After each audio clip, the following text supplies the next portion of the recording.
Getting approved for application-to-person business messaging has never been more difficult. But on the flip side, the process has never been this clear to the end user. What do I mean by this? So traditionally, it initially started as simple as signing up for Netflix, and then it became more akin to filing for your taxes, where you could put the right information on, but if you didn't put it in the right spot, or if you didn't dot an I or cross a T, you would get rejected. Except instead of getting penalties from the IRS, it was that you wouldn't be able to send out business messaging. Today, the process is very strict. There are very detailed requirements that you have to know, understand, and use when you are applying for either your brand or the business behind the campaign and the messaging use case, or the campaign itself. The benefit to you is that the process itself has never been clearer. Yes, it is more challenging to get approved. They are looking for very specific things, but we now know what those very specific things are. It doesn't change from aggregator to aggregator. We're using CTIA guidelines to identify the specific right way to submit a campaign, as well as very prescriptive guidelines of what will actually get approved. And in this video, we're going to break it down on a high level for brands and campaigns, so business information as well as messaging use case for 10DLC, toll-free, and short code messaging. Now, RCS is not going to be covered in this video. We'll cover that in another video for RBM, or rich business messaging. But in this video, we will cover those three, which is what most people are sending today. Hi, my name is Will Craig. I'm a co-founder of a company called Signal House. We specialize in enabling businesses to send application-to-person messaging with our AI-first APIs and MCP protocols. We also are very soon to be a voice routing engine with some of the highest clarity networks in the world for voice. So without further ado, let's go ahead and jump in. So first, for the brand side of things, which is, again, the business information, this is verifying that you're really who you say you are. It's kind of the KYC process for the industry to identify that this person who is signing up for business messaging is who they say they are. Brand identity has been a big push for all of the carriers this year. So for 10DLC, this was always a thing that happened. Since the 10DLC process came into play in 2022, you had to go through this process. This is where you're putting in your legal company name, the brand name, if it's different than the legal company name. Brand name for all of these channels is the actual business that's going to be sending the messages out. Key here is that the brand name, if it is different than the legal company name, there has to be an established business relationship between that brand and the underlying legal company. But then you have to put in your EIN or your tax ID if you're outside the United States, as well as the legal form of the business. So a private profit, nonprofit, public profit. If you're a public company, there is a slightly different flow. They have to do a 2FA. So there is a slightly higher bar if you're a public company. There's also sole props as different types of businesses. So long as you have the legal company name, the EIN or tax ID, and the legal form of the business and country of registration, which goes into the tax ID. If you have those four items matching up the way it shows in the IRS database or in the tax database from overseas, if you're a foreign business, the brand itself will get approved. There is a brand approval requirement for both 10DLC toll-free and short code now as well. Toll-free process was earlier this year. So all of that now is very consistent. They're asking the same questions for all three of those channels. They're verifying it in the same way for all three of those channels. Now we get to the campaign side of things. Campaign side of things, or messaging use case.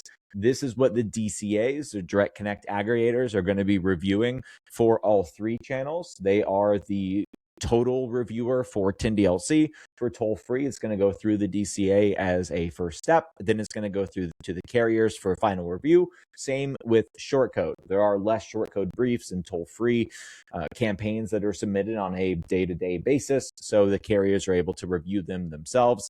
Both of those take a little bit longer to get approved. toll free, you're going to look at a week or two versus for us, we have the 10DLC side of things in 2 business days. Short codes could take up to 30 days to get approved. Totally depends on the short code window. There are certain times of the year where you can't get approved for a short code. So just something to be aware of.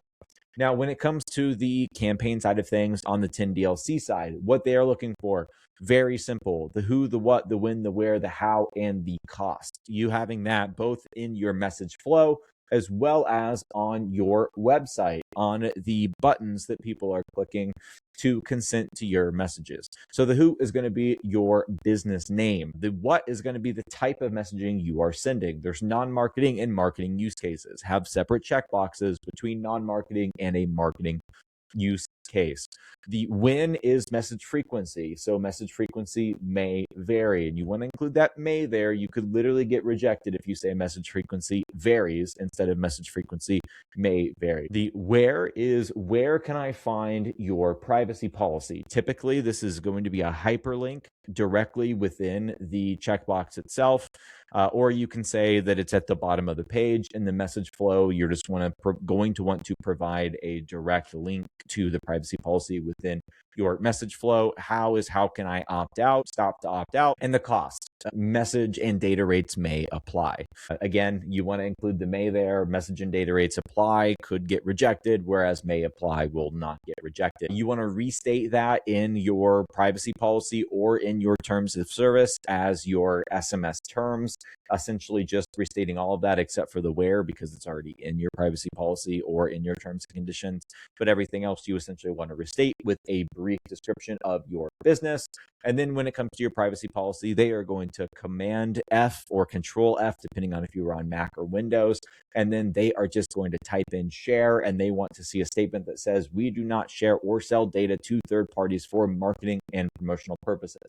If that's part of your business and you do that, you need the caveat that SMS opt-in data is not shared or sold to third parties for marketing or promotional purposes. That is what you need for the 10DLC side of things. On the toll-free side of things, it's going to be pretty similar. There's not a ton of changes. There are different ways in which you can gather opt-in. So for example, you can gather opt-in via online, via verbal consent, via someone actually texting the toll-free itself. There are different opt-in methods that you can go through, and you can apply for a campaign that has more than one type of opt-in. It's kind of a select all that applies situation. So if you're getting verbal consent in person, if you are getting it via a website, or if you are getting it via just someone texting your toll-free code, all of those are valid ways of obtaining consent. You just have to describe the full flow for all of them. And you also need, for toll-free, a screenshot of the method. So basically submitting a PDF of how they are opting in. And the goal here is to be as detailed as possible when you are documenting out that consent flow. If it's on a website, you can use for 10DLC a landing page. That's a dedicated landing page for that campaign. Should be 100% the way that you are capturing consent for that campaign. For toll-free, you can also do this, but it's a little bit sketchier just because everything's going through Twilio, and Twilio does not like landing pages. Twilio is the monopoly on the toll-free messaging side of things in the United States. So it's just something to be aware of. On the short code side of things, your campaign brief is going to be reviewed very, very strictly by the carrier. Short code is essentially unlimited volume that you can send 7 days a week. So it is important that you are not having any kind of spam traffic that's on there. They are also going to intimately care about the opt-in and opt-out process. That's a big thing that is governs whether or not a short code is approved or not. So you want to have the same information. You want to have the same checkboxes, the same information within your privacy policy and your terms. But for short code in particular, the opt-in flow and the opt-out flow are critically important to diagram that out perfectly and have examples. And the people who are reviewing your campaign will test this. So they will send start, they will send stop, they will send help to make sure all of those messages are coming as they should to the end user device. So you want to make sure that you have that automated to set up to send out, so that if someone is responding with one of those keywords that you have identified within the campaign, that those keywords are actually working 100% as they should. So that's a high level for all the different channels. For 10DLC, it's extremely prescriptive. You have to make sure that your brand is one that you are able to create a brand for. You are legally allowed to use. The use case just has to be very prescriptive for the messages that are going out. Your sample messages have to have a stop. They have to have a start. You can use a landing page as your website toll free. Your mileage may vary with the landing page. What they care about is a documented way that people are getting opt-in that they can visualize via PDFs. And in the short code side of things, what's really important are your sample messages, as well as the opt-in and opt-out flow, and it being able to be tested live and then being able to see it in their own eyes. So I hope that was helpful, and I hope you learned something. If you did, give it a thumbs up, subscribe to our YouTube channel. We're going to be posting a lot more content that is going to help guide you through the messaging and voice side of this industry that we are in. We will see you in the next video.